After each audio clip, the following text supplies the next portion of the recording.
the phone.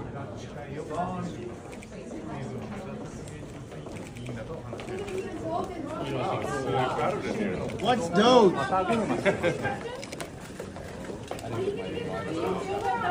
Will you take a question, Mr. Musk? We need a question. Welcome, everybody.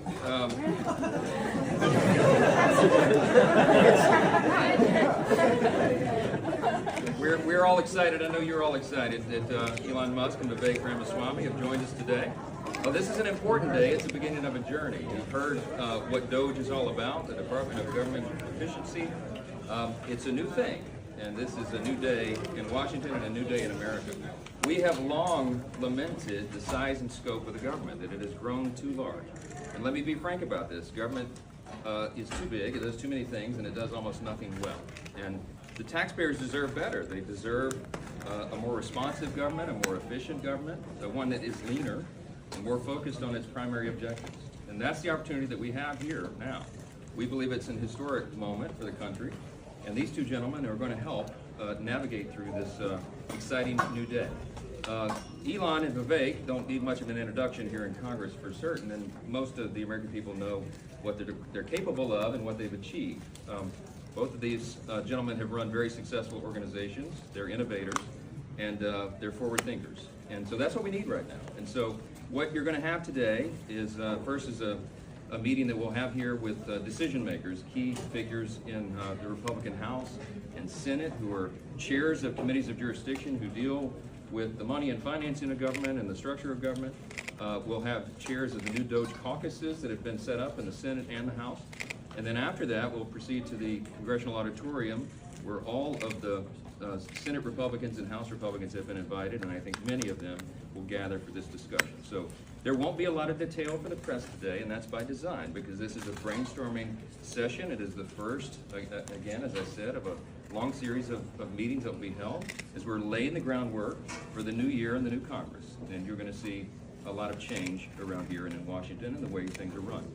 We need to make government more efficient, and that is what this whole objective is. It's what the Doge effort will be about, and you're going to see a bicameral cooperation, and it will be, by the way, bipartisan. Over the last 24, 48 hours, you've seen a number of our Democrat colleagues, both in the Senate and the House, who have said, you know what, sign me up, I want to be a part of this as well. So we welcome that. It should be a bipartisan effort, and I think we're going to do great things for the country. So I guess I'll take one or two questions, but do you believe that you'll find $2 trillion in cuts without cutting programs like Medicaid, Social Security? Do you have confidence that you can find cuts to that level, or will this meeting be an opportunity to level set to a more realistic number? And second question, do you support clawing back federal funds that the Biden administration is pushing out in these final days, including to companies like Rivian, a competitor of Tesla? Let me answer these questions in reverse order. We're very frustrated by what the Biden administration appears to be doing right now, and that is, as you said, shoveling money. As someone said on a hidden camera on a clip that I saw, someone in the administration who's charged with distributing the funds said it's like we're dumping gold bars off the Titanic here at the end. We take over in January, and until then, the big government Democrats are still in charge, and they're spending money, in our view, recklessly. And so, yes, we've had a lot of discussions over the last couple of days about what our authority would be to claw some of that back and to stop it. It's a serious challenge, and we need to stop it and expose what's happening. That's what this effort will be about going forward.